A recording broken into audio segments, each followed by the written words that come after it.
Hi, it's Jess, and I'm back again, and I'm continuing my series on Delilah. And in this bit, I'd like to talk about what to do about Delilah, because Delilah is like a queen in the world, right? She kind of ruins your life and acts like your best friend at the same time. She's a real backbiter, and so it's kind of like you feel like you just want to spank her, right? Because she's just so she provokes you to madness. If you've been her victim, she provokes you to rage. Like poor Samson, when Delilah was through with him, all he wanted to do was destroy the world, and he didn't care if he destroyed himself in the process. But we have to understand that in seeking destruction, in seeking the destruction of our enemies, we actually destroy ourselves every single time. And this is a great lesson that we can learn from Samson and the way he dealt with that. Yeah, he was a great and mighty man of God. He was a powerful warrior. But in destroying his enemies, he destroyed himself. So then what good was he at all? So I want to look at this from a different perspective in thinking, how do we correct the problem without destroying ourselves, without corrupting ourselves? And while I was reading through my Bible, I came to the understanding that, Jesus came to save the sinner. He came to save the sinner. Jesus came to save the sinner. He came to save people like Delilah. See, Delilah, she is the way she is because she's insecure and she thinks she's on her own. And in order to have her needs met, she thinks she has to go through all these great lengths destroying other people. Whereas what she really needs to do is leave behind those wicked ways and just turn to God. And it's hard to turn to God, because, when you turn to God, God kind of deals with you on your issues. He kind of, he's gentle with you, mind you, but he helps you to see where you've gone wrong, and he helps you to make those changes. And it's real hard to make those changes when you don't have the skills, which is why, sometimes you have to die in Christ. You have to leave all that on the cross and carry on as a new creation. You have to be willing to be born again. You know what it means to be born again? It means to come up as a baby, you know, not knowing what you're doing or where you're going, but you're leaving all those old things behind you and you're pressing into something greater. And so you know, Delilah, she sows a lot of bad seeds, but eventually we all have to eat the fruit of the seeds that we sow, right? And everything comes back around, right? God doesn't leave the wicked unpunished, right? Sometimes their punishment is their loneliness, and you know, they don't know any better because it's better has never been sown into them. They've never known that, there's goodness in the world and people actually care for them and people actually want better for them. And, they don't have to be the way that they are to get their needs met. And if we really want people to change, sometimes we can't do it by busting their heads. Sometimes we need to do it by sowing better seeds into them and showing them that there is a better way.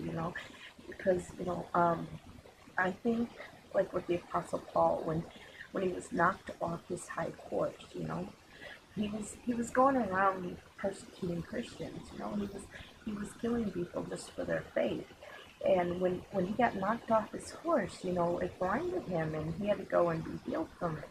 But when he rose up again, he became like one of the greatest Christians ever known, because we would not know anything about Jesus Christ if it had not been for him. So to think that we need to cut down the wicked is a mistake. To think that we need to cut them down or box them in, it's a mistake. It's a flaw in our part, because what we really need is for them to lose sight of what they're doing, you know, lose sight of all that manipulation and plotting and control and micromanagement and macromanagement, you know, lose sight of all of that for just a moment, so you can shut off all the noise in your head. And when you get all that noise shut off, you know, then you'll be able to hear the voice of God a little better. And when you hear Him, it's a great comfort, you know. Let me tell you about how I hear God, okay? A lot of times, God will speak to me about things in the world. He'll tell me about why things are the way that they are, and He'll tell me about what needs to be done to change these things, you know. And then I'll also hear the echoes, you know, because once have I heard, twice it was spoken in Psalm 62, right? God speaks in this way, so He confirms His word out in there. And not only does He speak to me in that fashion, but He sings over me. He wakes me up with a song, and He makes me laugh, you know, because some of the songs are just weird. Okay, he woke me up with, oh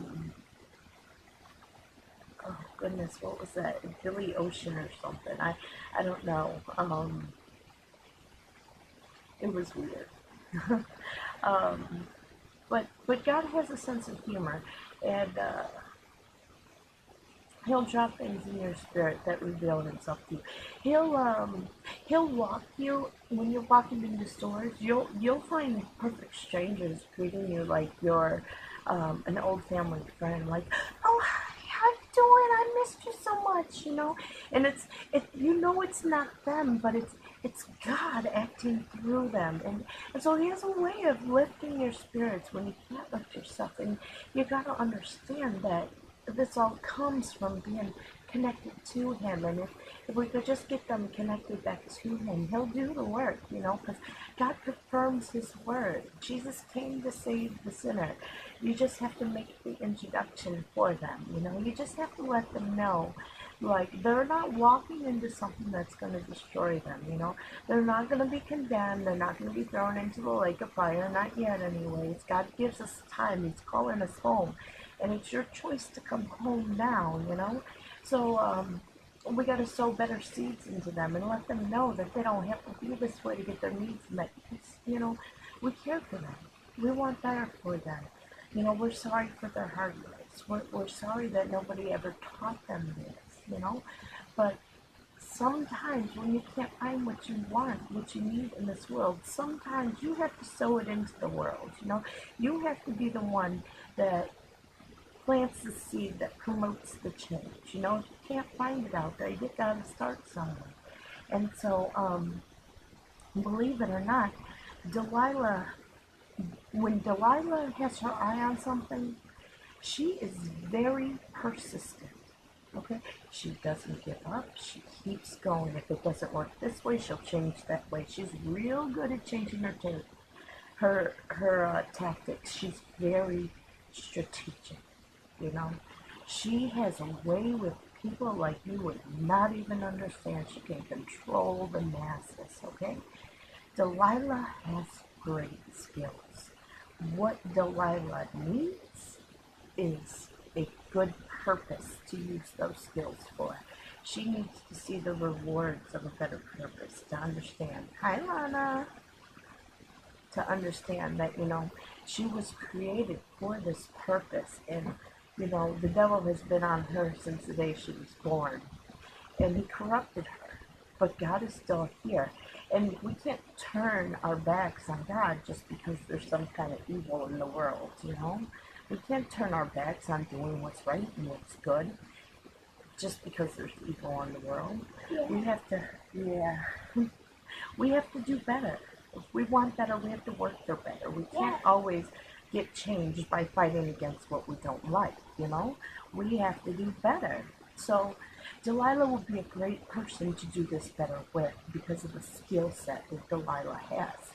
She just has to change her focus. She has to fix her focus.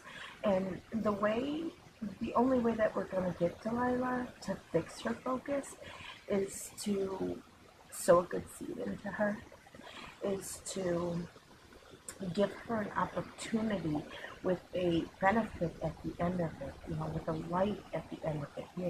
That promise of salvation that is offered through Jesus Christ is wonderful.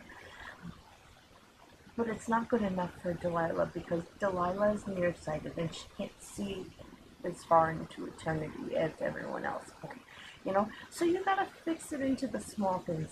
You gotta let Delilah know that when you wake up in the morning, God's gonna sing over you. You gotta let her know that, perfect strangers will greet you like your best friend. You gotta let Delilah know what the benefits of knowing Christ is, because she doesn't know. And if she knew, she would change. Because who doesn't want to wake up in the morning with angels singing over you? Yeah. With God dropping a song in your spirit? Who doesn't want that, Yeah. Yeah, that's my girl. So, the problem with Delilah is she learned about Jesus in the wrong way, okay? She learned that religion was for the purpose of condemnation. She thought that we learned about what sin was so we could go around condemning people, and using that to build ourselves up. But she didn't realize that the preacher was wrong, that they got it all twisted, because Jesus didn't come to condemn you. He came to save you. He came to save you. And all those commandments in the Bible, they're not for your condemnation, they're for your protection. And if you keep them, then those wolves that are at the gate, they can't get to you because you're not giving them. When there's nothing in you, then the devil has no place to come at you, It's that simple. He can't tempt you with lust if you're not perverted, If you recognize that, I don't want the fruit of them seeds, if you recognize the fruit that you gotta eat with the seed sown, then you're more likely to go for the better seeds. Knowing that, yeah, you don't get that instant gratification all the time, but in the end, it's well worth it. And along the process, it is worth it. There are benefits along the way, So I'm saying, we need to change our strategy. My little princess, I see you. I see you. You see you right there. But we gotta change our strategy, and we gotta do better. If we want better, we have to do better. We have to teach better. We have to lead better. We have to give better incentives. We can't guilt and shame people we can't guilt and shame people for not being able to take care of themselves when they haven't learned a better way. When there's not opportunities out there for them. When they don't have the skill set. We just, if we want to help people, then we have to help them to grow, to mature, to find an interest where they like, We have to build them up. We can't keep tearing them down, And then we'll find that while it's a lot of work initially, the payout on investing in these people is great.